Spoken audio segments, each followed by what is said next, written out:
नमस्कार।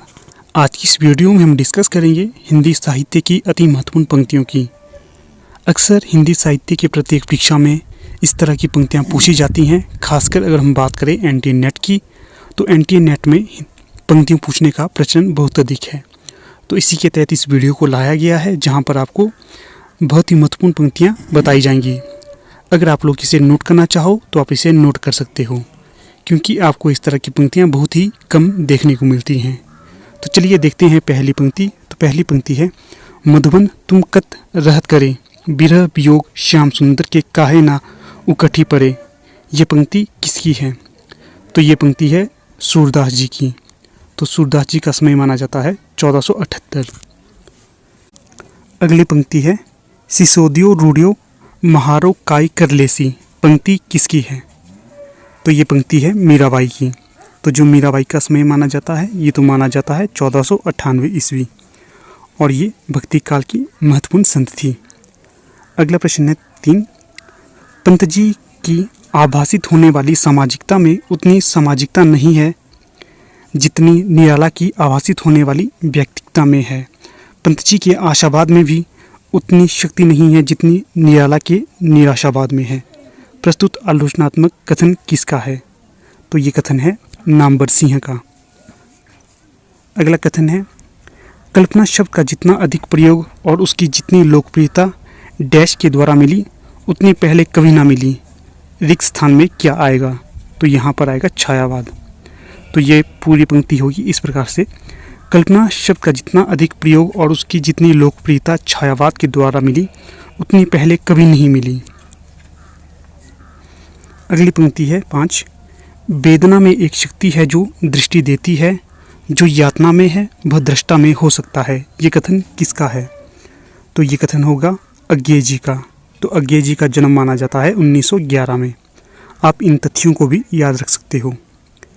अगला कथन है 6, जिस तरह कल्पना प्रवण अंतर्दृष्टि छायावाद की विशेषता है और अंतर्मुखी बौद्धिक दृष्टि प्रयोगवाद की, उसी तरह सामाजिक यथार्थ दृष्टि प्रगतिवाद की विशेषता है। ये कथन किस आलोचक का है? तो ये कथन है नामवर सिंह जी का। अगला कथन है 7, धर्म एक अफीम का नशा है और प्रारब्ध एक सुंदर प्रपंचना। ये कथन किसका है या किसका मत है? तो ये मत है मार्क्सवाद का। तो इस तरह से दर्शन के मत भी आपसे पूछे जाते हैं कि किस दर्शन का क्या मत है। तो आप इन तथ्यों को भी याद रख सकते हो। अगली पंक्ति है 8, राम नाम है सत्य न कहना, कहना सच्ची मधुशाला। पंक्ति किस कवि की है? तो ये पंक्ति है हरिवंश राय बच्चन जी की। हरिवंश राय बच्चन जी का इतिहास हिंदी साहित्य का दूसरा इतिहास बहुत ही महत्वपूर्ण है। आप इसे भी याद रख सकते हो, ये इनका रचना है। और जो ये पंक्ति ली गई है, ये ली गई है बच्चन जी के मधुशाला के प्रभाव के प्रति ध्यान आकर्षित करते हुए पद्माकर ने 1753 में किस राजा के दरबार में यह कवित पढ़ा था? तो कवित इस प्रकार से है, मीनागढ़ बम्बई सुमंद मंदराज बेग, बंदर को बंद करी बंदर बसावोगे। ये पंक्ति कही थी दौलतराम सिंधिया के दरबार में। और ये किसने कही थी? ये कही थी पद्माकर जी द्वारा। पद्माकर जी का समय माना जाता है 1753। आपको ये तथ्य याद रखने हैं, अक्सर परीक्षाओं में इस तरह से तथ्य पूछे जाते हैं, तो ये पंक्ति भी आपको याद रखनी है। अगली पंक्ति है, अनुभूति के द्वंद्व से ही प्राणी के जीवन का आरंभ होता है। उच्च प्राणी मनुष्य भी केवल एक जोड़ी अनुभूति लेकर इस संसार में आता है। तो ये जो पंक्तियां हैं किस निबंध की है? तो ये है भाव या मनोविकार की, और ये निबंध है आचार्य रामचंद्र शुक्ल जी का। अगली पंक्ति है, सामाजिक महत्व के लिए आवश्यक है कि या तो आकर्षित करो या आकर्षित हो। कथन किसका है? तो ये कथन है आचार्य रामचंद्र शुक्ल जी का, और ये निबंध है श्रद्धा और भक्ति। आपको आचार्य रामचंद्र शुक्ल जी के निबंधों को भी याद रखना है कि इनके निबंध कौन कौन से हैं और इनका क्या क्या नाम है। अक्सर पंक्तियां इन्हीं के निबंधों से ही पूछी जाती है। तर्क और स्थापना के प्रश्न भी यहीं से बनते हैं। अगली पंक्ति को देखते हैं, संसार के प्रत्येक प्राणी के जीवन का उद्देश्य दुख की निवृत्ति और सुख का प्राप्ति है। ये कथन किसका है? तो ये कथन है शुक्ल जी का, और ये जो पंक्ति ली गई है करुणा निबंध से ली गई है। तो इस पंक्ति को फिर से एक बार पढ़ते हैं। संसार के प्रत्येक प्राणी के जीवन का उद्देश्य दुख की निवृत्ति और सुख की प्राप्ति है। तो यह है करुणा निबंध की। अगली जो पंक्ति है ये है, दानवीरता तभी कही जाएगी जब दान को अपने जीवन निर्वाह में किसी प्रकार का कष्ट या कठिनता दिखाई देगी। तो ये कथन किस निबंध का है? तो ये निबंध है उत्साह निबंध का और ये कथन है शुक्ल जी का। अगली जो पंक्ति है वे इस प्रकार से है, मैं पूछती हूँ भावना में भाव का वर्णन क्या होता है, उससे जीवन की आवश्यकताएं किस तरह पूरी होती हैं। तो ये पंक्तियाँ किस नाटक की हैं? तो ये है आषाढ़ का एक दिन और ये नाटक है मोहन राकेश जी का। अगली पंक्ति है, बहम का भी कोई इलाज नहीं, पंक्ति किसकी है? तो ये है मोहन राकेश की पंक्तियाँ और ये पंक्तियाँ ली गई हैं पैर तले की ज़मीन से। अगली पंक्तियाँ हैं, यहाँ भी साधारण जनता के भीतर जो धर्म भावना वर्तमान थी उसने शास्त्र की अंगुली पकड़कर अपने की शक्तिशाली रूप में प्रकट किया। तो ये कथन है हजारी प्रसाद द्विवेदी जी का। पंक्ति इस प्रकार से है, यहाँ भी साधारण जनता के भीतर जो धर्म भावना वर्तमान थी उसने शास्त्र की अंगुली पकड़ कर अपने को शक्तिशाली रूप में प्रकट किया है। ये कथन है आचार्य हजारी प्रसाद द्विवेदी जी का। अगली पंक्तियां हैं, श्याम विनोदी रे मधुबनिया, पंक्ति किसकी है? तो ये है सूरदास जी की। अगली जो पंक्ति है ये है, यंत्री का लड़बड़ा जीवा का फुलहड़ा, काच का जति मुख का सती, ये पंक्ति किसकी है? तो ये है गोरखनाथ जी की पंक्तियाँ। अगली पंक्ति है, हिंदू शब्द का प्राचीनतम प्रयोग 7वीं शताब्दी के अंतिम चरण के ग्रंथ निषेध चूर्णी में प्रथम बार मिला है। ये पंक्ति किसकी है? तो ये पंक्ति है हिंदी के संबंध में डॉक्टर भोलानाथ तिवारी की। जो डॉक्टर भोलानाथ तिवारी है इनका हिंदी के संबंध में बहुत ही ज़्यादा बारीकी से काम किया गया है। तो आप कैसे हो? तो ये पंक्तियां हैं धर्मवीर भारती जी की। आगे पंक्तियां हैं गोपाल सिंह नेपाली जी की। नेपाली जी कहते हैं, प्रिय तुम्हारी इन आंखों में मेरा जीवन बोल रहा है, कोई होगी और गगन में तारक दीप जलाने वाली, कोई होगी और फूल में सुंदर चित्र बनाने वाली।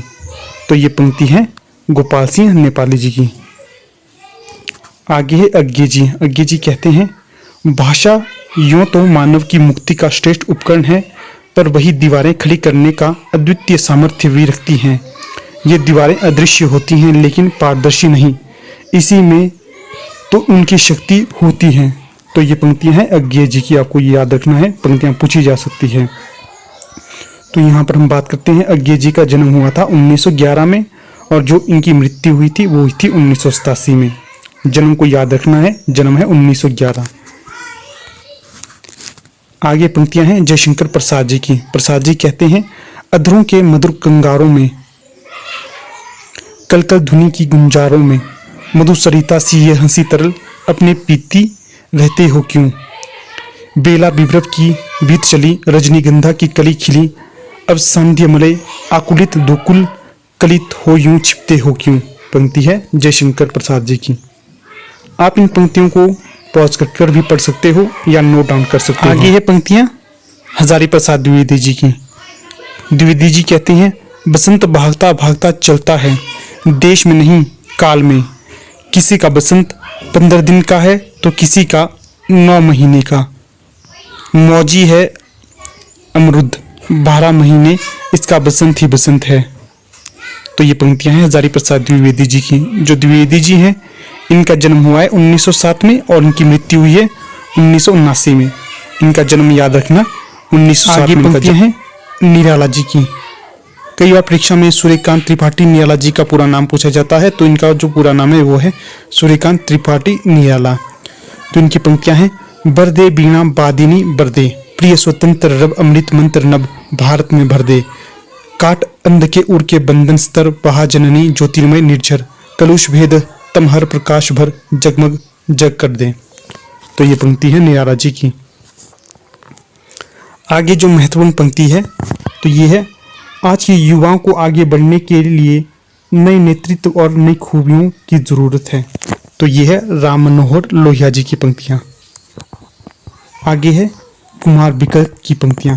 तो कुमार बिकल कहते हैं, मुझे शब्दों की हिफाजत अपने तरीके से करनी है और पहली लड़ाई उस आदमी के खिलाफ लड़नी है जो शब्दों की अर्थता को तोड़ता है, और दूसरी उसके विरुद्ध जो शब्दों की अर्थवता को छोड़ता है। पहली है जो शब्दों की अर्थवता को तोड़ता है, दूसरी है जो शब्दों की अर्थवता को तोड़ता है। तो ये पंक्तियां हैं कुमार बिकल की। आगे है शमशेर बहादुर जी। तो इनकी जो पंक्तियां हैं वे हैं, मैं रास्ते में चलते चलते ड्राइंग भी बनाता और कभी कभी या साथ साथ कविताएं भी लिखता। इसका जरा भी ख्याल या बहमो गुमान ना था कि ये कविताएं कभी प्रकाशित होंगी। तो ये कही हैं शमशेर बहादुर सिंह जी द्वारा। तो इनका जो जन्म है वो माना जाता है 1911 और जो इनकी मृत्यु है वो है 1993। तो इनका जन्म है 1911, इसे याद रखना। आगे है चांद शेरी। तो ये कहते हैं, बरसात होगी अश्क की मेरे लिए कभी, रोया करेंगे आप भी मेरे लिए कभी, ढक जाएगी गुलों से मेरी कब्र देखना, ऐसी बहार आएगी मेरे लिए कभी। तो ये गज़ल है चांद शेरी की। तो गज़ल के बारे में भी पूछा जा सकता है। आगे जो पंक्तियां हैं ये हैं धूमिल की। धूमिल कहते हैं, गरीबी एक खुली हुई किताब जो हर समझदार और मूर्ख के हाथ में दे दी गई है। कुछ उसे पढ़ते हैं, कुछ उसके चित्र देख उलट पुलट रख देते हैं नीचे शोकेस के। तो पंक्ति है धूमिल की। आगे पंक्ति है राम मनोहर लोहिया की। तो ये कहते हैं, भारत की जीवन पद्धति दूसरे देशों की ही तरह किसी न किसी नदी से जुड़ी रही है। साल भर पानी की ज़रूरत एक वजह हो सकती है, लेकिन कुछ सांस्कृतिक वजह ही वो हो सकती हैं। तो पंक्ति है राम मनोहर लोहिया की। तो जो राम मनोहर लोहिया है इनका जन्म है 1910 और इनकी जो मृत्यु है वो ही है 1967 में। जन्म को याद रखना 1910। आगे पंक्ति है नरेश मेहता की। मेहता जी कहते हैं, गौरा अधरों पर लाल हुई, कल मुझको मिली गुलाल हुई, आलिंगन बंधी रसाल हुई, सोने बन में करताल हुई, मन नारिकेल पर गीत प्रिया, बन पाखी सी चांदनी। तो ये पंक्ति है नरेश। आगे जो पंक्ति है ये है नरेश सक्सेना की।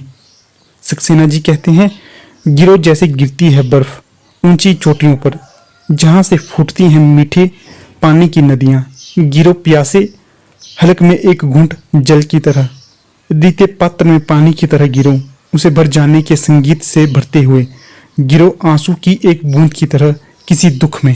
तो पंक्ति है नरेश सक्सेना की।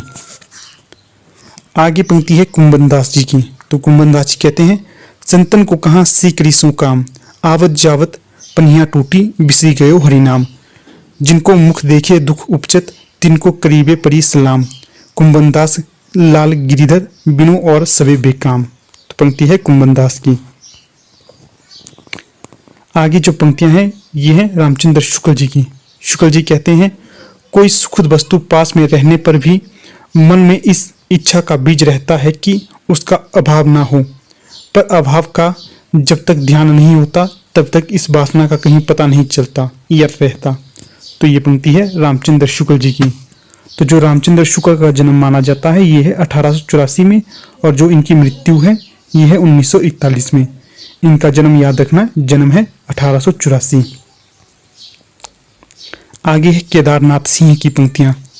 तो केदारनाथ सिंह कहते हैं, तुम आई जैसे छिमियों में धीरे धीरे आता है रस, जैसे चलते चलते एड़ी में कांटा जाए धंस, तुम दिखी जैसे कोई बच्चा सुन रहा हो कहानी। पंक्ति है केदारनाथ सिंह की। आगे पंक्तियां हैं केदारनाथ अग्रवाल की। तो केदारनाथ अग्रवाल कहते हैं, घर की फुटन में पड़ी औरतें जिंदगी काटती हैं, मर्द की मोहब्बत में मिला काल का काला नमक चाटती हैं, जीती जरूर हैं जीना नहीं जानती, मात खाती हैं मात देना नहीं जानती। पंक्ति है केदारनाथ अग्रवाल की। आगे पंक्तियां हैं, अगर आपका देश शक्तिशाली है तो किसी देश की आपकी तरफ आंख दिखाने की हिम्मत नहीं होगी। तो ये पंक्तियां कही हैं अटल बिहारी वाजपेयी जी द्वारा।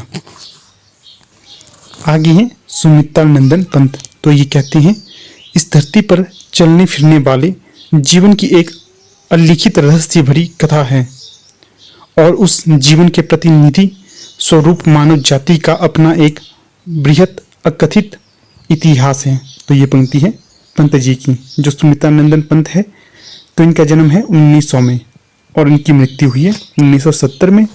तो इनका जो जन्म है 1900, इसे आप याद रखना।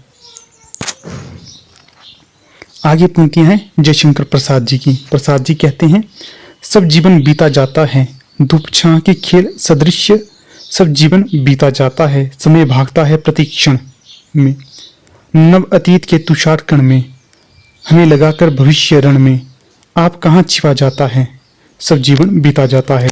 तो ये पंक्ति है प्रसाद जी की। आगे पंक्तियां हैं महादेवी वर्मा की। महादेवी वर्मा कहती हैं, जो मुखरित कर जाती थी मेरा नीरव आवाहन, मैंने दुर्बल प्राणों की वह आज सुला दी कंपन, थिरकन अपनी पुतली की भारी पलकों में बांधी, निस्पंद पड़ी हैं आंखें बरसाने वाली आंधी। तो पंक्ति है महादेवी वर्मा जी की। आगे पंक्तियां हैं सादत हसन मंटो की। मंटो जी कहते हैं, मैं जिंदगी का 3/4 हिस्सा बदपरहेजियों की भेंट चढ़ चुका हूँ। जिंदगी अगर परहेज से गुजारी जाए तो एक कैद है, अगर बदपरहेजियों से गुजारी जाए तो भी एक कैद है। तो ये पंक्तियां हैं सादत हसन मंटो की। तो जो सादत हसन मंटो है, इनका उर्दू साहित्य में महत्वपूर्ण स्थान है। इन्होंने जो भी वर्णन किया है सत्य पर आधारित वर्णन किया है। जिस प्रकार से हिंदी साहित्य में निराला जी का अकथनीय स्थान है, उसी प्रकार सादत हसन मंटो का भी उर्दू साहित्य में महत्वपूर्ण स्थान है। तो इनकी जो जन्म माना जाता है तो वो है 1912 और मृत्यु मानी जाती है 1955। तो जन्म को आप याद रखना, जन्म है 1912। आगे पंक्तियां हैं गोपालदास नीरज जी की। नीरज जी कहते हैं, गीत दर्द का पहला बेटा है, दुख है उसका खेल खिलौना, कविता तब मीरा होगी जब हंसकर जहर पिया जाएगा। तो ये पंक्तियां हैं गोपालदास नीरज। जो नीरज हैं ये हिंदी गजलकार के तौर पर भी जाने जाते हैं। आगे पंक्तियां हैं गोरख पांडे जी की। पांडे जी कहते हैं, आएंगे अच्छे दिन आएंगे, गर्दिश के दिन ये कट जाएंगे, सूरज झोंपड़ियों में चमकेगा, बच्चे सब दूध में नहाएंगे, सपनों की सतरंगी डोरी पर मुक्ति के फरहरे लहराएंगे। तो ये पंक्ति है गोरख पांडे की। आगे पंक्तियां हैं सुभाष चंद्र बोस की। तो सुभाष चंद्र बोस कहते हैं, अपनी ताकत पर भरोसा करो, उधार की ताकत तुम्हारे लिए घातक है। आगे जो पंक्तियां हैं वे हैं कैफी आजमी की। कैफी आजमी कहते हैं, फूल के बाद नई फूल खिले, कभी खाली ना हो दामन तेरा, रोशनी रोशनी तेरी राहें, चांदनी चांदनी आंगन तेरा, महाताबों के वतन। पंक्ति है कैफी आजमी की। आगे जो पंक्तियां हैं वे हैं भीमराव अंबेडकर की। भीमराव अंबेडकर कहते हैं, बुद्धि का विकास मानव के अस्तित्व का अंतिम लक्ष्य होना चाहिए। तो ये है भीमराव अंबेडकर की पंक्तियां।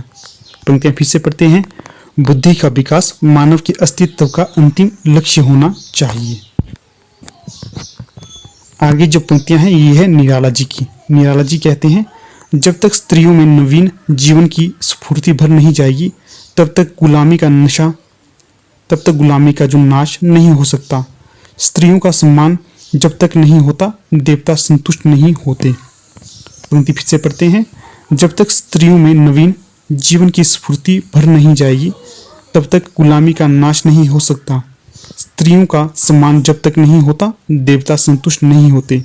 तो ये पंक्ति है सूर्यकांत त्रिपाठी निराला की।